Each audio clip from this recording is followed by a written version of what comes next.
Oke, jadi gue udah pakai monitor di belakang gue ini yang namanya Philips Brilliance 346P selama kurang lebih sebulan gitu. Gue udah pakai untuk segala hal, untuk pakai edit, untuk kerjaan harian, dan juga untuk main game di belakang. Gue awal pakainya itu di setup satu lagi untuk gue kerja doang ya. Gue pakai mungkin kurang lebih sekitar 3 minggu gitulah. Habis itu gue pindahin ke setup yang di belakang untuk cobain main game. Jadi gue udah cobalah semua senario kerjaan, main game, ngedit, gitu-gitu di monitor ini. Dan mungkin gue berani bilang ini monitor yang sangat hybrid gitu, bisa semuanya. Sebelum kita masuk, pesan dari sponsor. Lengkapin keperluan setup kalian dengan belanja dari MyNK Official. Mulai dari aksesoris meja kerja, kayak magnetic table stand, USB hub, wooden wrist rest, leather desk mat, dan masih banyak lagi. Kali ini kita ada MyNK Wooden Palm Rest terbuat dari kayu solid yang udah ada motif topografi yang menurut gua cakep banget. Teksturnya halus, di bawahnya ada rubber anti-slip, dan ada 3 ukuran untuk cocokin sama size keyboard kalian. Buat yang suka aksen kayu-kayu di setupnya, boleh banget pakai Wooden Palm Rest ini. Masih banyak lagi produk-produk menarik lainnya, jadi ayo cek MyNK Official dan pastiin kalian pakai kode ini untuk dapetin 10% diskon. Cek linknya di deskripsi di bawah. Pertama-tama kita lihat speknya dulu. Ini monitor ultrawide di 21:9, resolusinya itu 3440 x 1440p. Panelnya mereka pakai VA dengan akurasi warna yang cukup oke sih ya dari sananya. Refresh rate-nya di 100 Hz, udah ada USB-C, ada speaker, dan juga yang terakhir ada built-in webcam dengan fitur Windows Hello. Awal-awal gue agak kurang srek ya sama panelnya karena itu VA bukan IPS ya.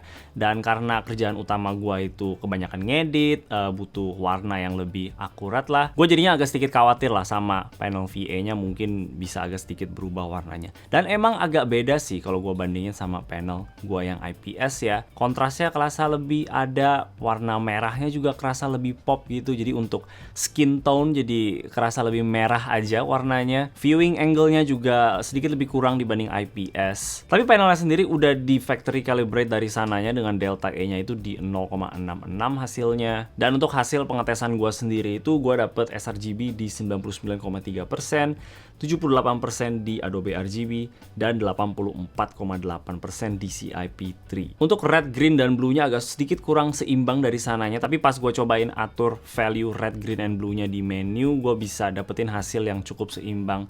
Dan menurut gue jadi lumayan oke sih hasilnya ya, gue cukup happy sama warnanya. Udah mulai ngedit video pakai monitor ini semenjak video setup tour gua, jadi lumayan banyak juga ya videonya, dan ya so far sih cukup oke lah sama warnanya. Walaupun gua tetap lebih pilih panel IPS aja. Hal lain yang gue suka itu adalah desainnya yang sebenarnya mungkin bisa dibilang terlalu polos sih ya, tapi ya nggak apa-apa juga, gue suka yang polos-polos. Untuk kakinya juga enak dilihat, nggak terlalu makan tempat kalau kita taruh di meja. Solid dan kokoh banget kakinya ini, kerasa berat, dan kita bisa dapetin adjustment kayak tilt, swivel, dan juga naik turun.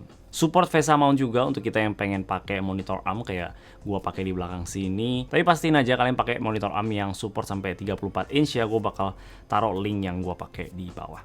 Oke, untuk portsnya di bagian bawah itu ada satu HDMI 2.0, ada satu DisplayPort 1.4, satu USB-C yang bisa kasih power sampai 90 watt, satu lagi output DisplayPort, ada satu colokan RJ45, dan satu lagi audio out. Di bagian pinggirnya itu ada satu USB-B dan ada 4 USB 3.2. Jadi untuk sebuah monitor ini punya colokan yang termasuk banyak banget. Gua rasa colokan USB 3.2-nya bakal berguna untuk kebanyakan orang.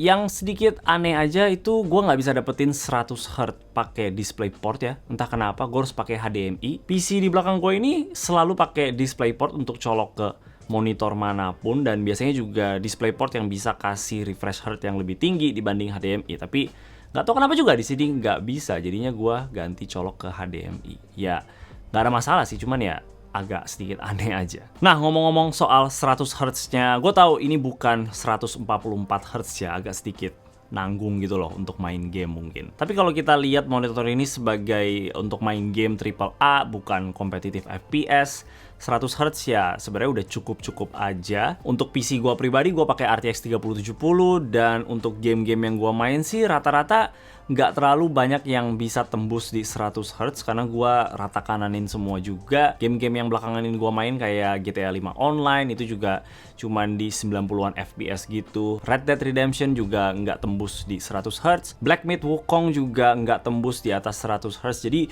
buat gua sih di game-game yang gua main, gua udah puas-puas aja sama hasilnya ya. Walaupun gua nggak rekomen sih untuk orang-orang yang main kompetitif FPS. Itu ya tetap aja lebih enak di 16:9, mungkin Full HD doang, 240 Hz itu bakal lebih nyaman. Jadi kalau ditanya apakah ini monitor yang cocok banget untuk main game, ya di tengah-tengah gitulah ya, medium, mungkin di atas rata-rata sedikit. Cocok untuk orang-orang yang sebenarnya nggak terlalu hardcore banget main gamenya. Mereka cuman main sesekali doang. Gue rasa ini masih cocok-cocok aja. Dan kalau misalkan kita nggak main game itu, 100 Hz udah sangat-sangat enak untuk kerjaan harian. Nah, hal lain yang gue merasa monitor ini tuh enak untuk kerjaan harian ya, dia udah built-in speaker. Jadi kita nggak perlu pusing lagi untuk beli speaker ya, terutama untuk orang-orang yang belum punya. Ataupun untuk orang-orang yang udah punya, mereka bisa nggak usah dipakai aja kalau mereka mau. Jadi kan nggak ada ekstra kabel lagi, karena ya speaker bookshelf kayak gini kabelnya lumayan sih. Walaupun speakernya nggak terlalu bagus-bagus banget sih ya, agak sedikit pecah aja di volume kalau 100% gitu. Suara vokal orang ngomong kayak misalkan nonton YouTube itu juga nggak terlalu enak-enak banget didengar. Daripada gue jelasin, coba kalian denger sendiri aja. I've just spent the last couple of hours hands-on with every new iPhone. So that's the iPhone 16 and 16 Plus, as well as the iPhone 16 Pro and 16 Pro Max. I've just spent the last couple of hours hands-on with every new iPhone. So that's the iPhone 16 and 16 Plus, as well as the iPhone 16 Pro and 16 Pro Max. So buckle up, this is the good. Tapi overall gue selalu suka sih sama monitor yang udah punya speaker ya, kayak ada backup aja gitu. Kalau misalkan kita nggak mau pakai speaker, monitornya ada. Balik lagi, ini juga bisa mengurangi perkabelan yang datang dari speaker bookshelf. Nah, ngomong-ngomong soal kabel ekstra, webcam juga biasanya kita ada kabel ekstra lagi yang kita harus colok. Dan di sini udah ada built-in webcam sendiri. Kualitasnya sih biasa-biasa aja ya, butuh cahaya yang banyak gitu supaya kelihatan kayak bagus. Tapi setidaknya ini bisa rekam sampai Full HD. Ini udah ada built-in mikrofonnya juga, jadi untuk orang-orang yang belum punya mikrofon, ya gampang aja, nggak usah beli-beli lagi. Tapi ya suaranya, ya kayak gini loh suaranya.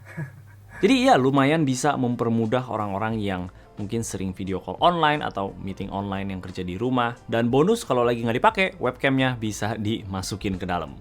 Jadi overall kayak gitulah monitornya. Monitor yang bisa semuanya ya. Tapi sebenarnya nggak sempurna di semua bidang-bidang itu. Kayak untuk main game dia cuma mentok 100 Hz, untuk edit panelnya cuma VA, webcamnya walaupun ada tapi ya nggak indah-indah banget, speakernya juga biasa-biasa aja. Tapi emang biasa kayak gitulah kualitas yang kita dapat di produk yang bisa semua hal. Ada juga monitor yang fokus banget ke satu hal, mungkin cocoknya untuk color grading doang, warnanya akurat banget, tapi kalau disuruh main game mungkin kurang nyaman. Sedangkan ini ya ini bisa semuanya kalau kita butuh. Dan harganya juga nggak terlalu mahal-mahal banget. Oke, jadi itulah monitornya. Kasih tau gue pendapat kalian seperti apa. Dan kalau kalian pengen tahu info lebih lanjut, gue bakal kasih linknya di bawah. Dan kalau kalian suka sama video ini, boleh kasih like dan juga subscribe. Thank you udah nonton. Bye-bye.